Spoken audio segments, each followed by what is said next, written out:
Assalamualaikum warahmatullahi wabarakatuh. Kami dari kelompok manajemen risiko kelompok satu akan menjelaskan revisi dari spreadsheet yang telah kami kerjakan. Yaitu pertama-tama perkenalkan saya Manafal Faros dengan NIM akhir 1040. Sini saya akan menjelaskan tentang severity likelihood dulu. Itu pertama di likelihood ini ada 5 kriteria, yaitu rare, unlikely, possible, likely, dan almost certain dengan level 1 sampai 5. Lalu ini untuk kualitatifnya ini, yaitu untuk yang rare yaitu sangat jarang terjadi, peluang terjadi sangat kecil, bahkan tidak akan pernah terjadi. Lalu untuk yang kedua yaitu unlikely, kemungkinan kecil terjadi akan tetapi mungkin saja terjadi sewaktu-waktu. Lalu yang ketiga possible, yaitu mungkin terjadi atau berulang kali.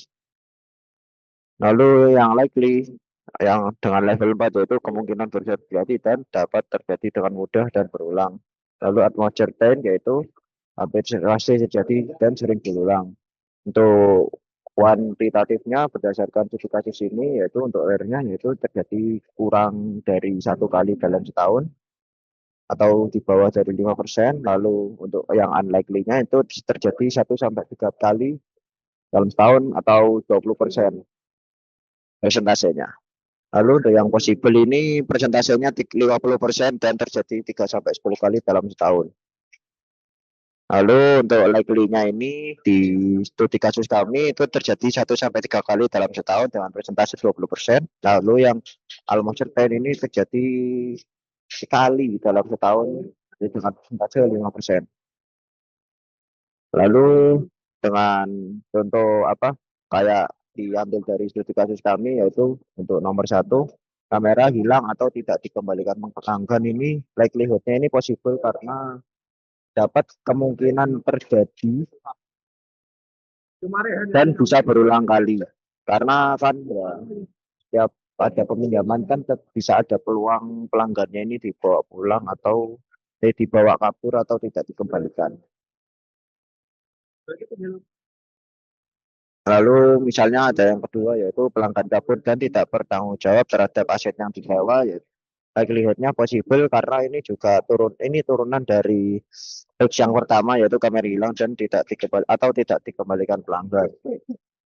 Lalu untuk yang ketiga ini ada kerusakan kamera saat disewa, ini likelihood-nya possible juga karena ya kan karena kameranya dipinjamkan ini, jadi masih ada kemungkinan kameranya ini rusak ketika disewa. Sekian dari penjelasan saya. Untuk selanjutnya dijelaskan oleh rekan saya. Baik, selanjutnya di sini saya akan menjelaskan mengenai yang dimana di sini adalah deskriptor ataupun security-nya, dimana ada 5 di sini, ada insignificant, minor, moderate. Nah, insignificant yang dimana di sini secara kualitatif adalah kejadian tidak menimbulkan kerugian pada bisnis atau cedera pada manusia, sehingga nilai kuantitatifnya mengalami kerugian kurang lebih 500.000 dan tidak mengganggu secara operasional. Lanjut ke minor ataupun di signifikan, sini contohnya itu kita tidak ada dikarenakan rata-rata di sini ada major, moderate, minor, dan juga ada 2 ini saja antara minor dan juga moderate major. Di sini ada yang signifikan karena di sini kita ngambil risk yang sebenarnya dari usahanya nggak ada yang secara analisis kami itu nggak ada yang secara langsung. Minor yang dimana menimbulkan cedera ringan yang mengalami kerugian, ini perkiraan dari kita itu 500.000 sampai 2.500.000 ataupun 10%-nya. Nah, dari minor ini ada beberapa seperti ini, keterlambatan mengambil kamera. Ini minor karena ini sebenarnya kan dari pihak pelanggannya dan juga itu bisa berpengaruh ke layanan selanjutnya, kan itu barangnya udah disewa lagi. Lanjut ke moderate yang dimana ini merupakan kerugian sedang yang diperkirakan untuk analisis kami itu sebesar 2.500.000 hingga 10 juta rupiah. Di sini moderate kita ambil contoh karena rusak karena penjualannya kurang baik, ini lembab suhu kurang stabil dan juga penurunan kualitas biaya perawatan ditambah, yang dimana risk holdingnya itu self inventaris untuk levelnya unlikely dan nggak moderate. Di sini kenapa kita di sini mencantumkan moderate? Karena sesuai dengan tulisan moderate ini merupakan kerugian sedang, di mana seperti yang kita tahu ini kalau harga kamera ini cukup mahal, sehingga apabila terjadi kerusakan pada kamera yang akan disewakan, maka itu akan berpengaruh. Sehingga saran kita adalah menggunakan silika gel dan kontrol suhu ruangan dan melakukan perawatan rutin. Kenapa kok pakai silika gel? Karena biasanya tempat untuk penyimpanan kamera itu lembab, yang dimana itu berpotensi untuk merusak si kameranya.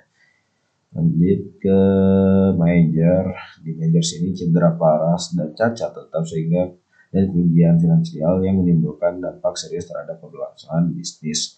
Di sini totalnya 10 juta sampai 50 juta. Salah satu contohnya yang kita masukkan di sini adalah ini.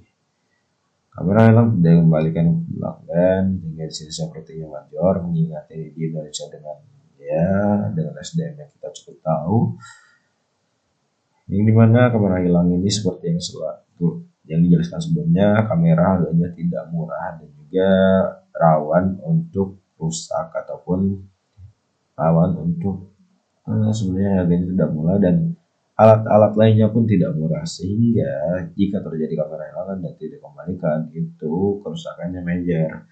Kenapa? Karena itu bakal nganggu ke alur produk, alur jasa ataupun penyewaan yang dilakukan pada industri rental kameraku, karena ini berfokus pada kamera dan juga beberapa peralatan lainnya.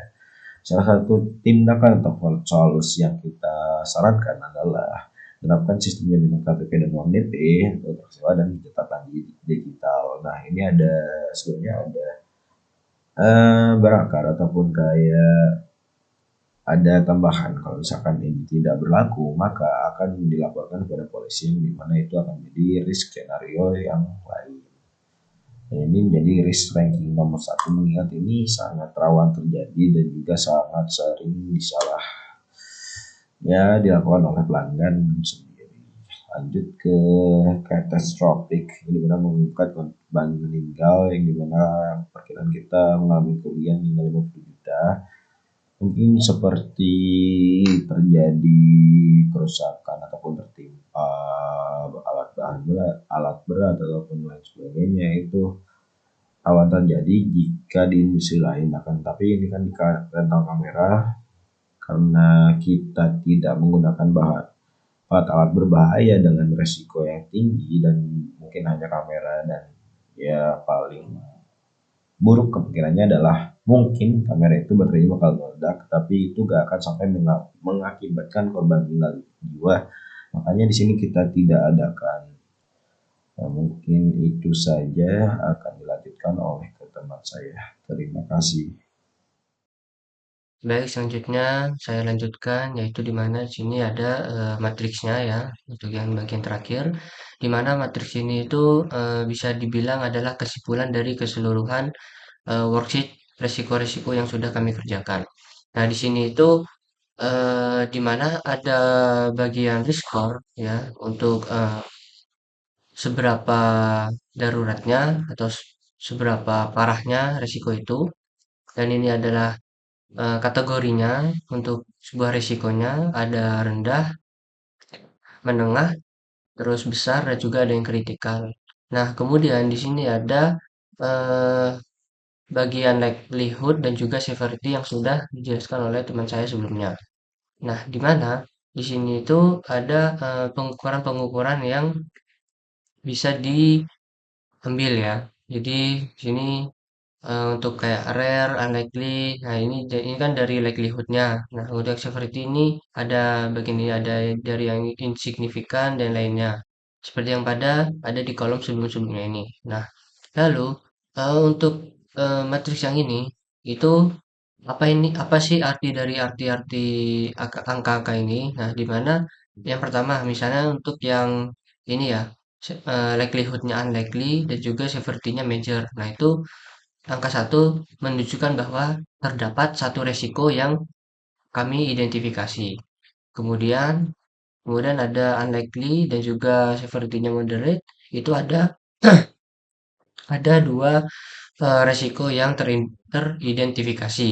Kemudian di sini ada likelihood possible dan juga severity major, di mana sini itu terdapat 4 resiko yang teridentifikasi dan juga di sini ada possible moderate itu 2 resiko yang teridentifikasi, kemudian ada likely dengan severity moderate itu yang teridentifikasi itu ada 1 resiko. Kemudian terakhir itu ada likely dan juga minor itu teridentifikasi 2 resiko.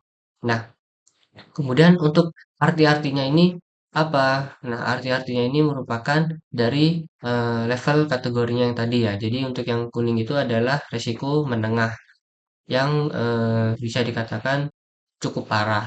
Kemudian untuk yang oranye atau coklat ini itu dikategorikan sebagai resiko yang besar atau resiko yang tinggi, di mana itu resikonya itu merupakan dampak yang sangat besar.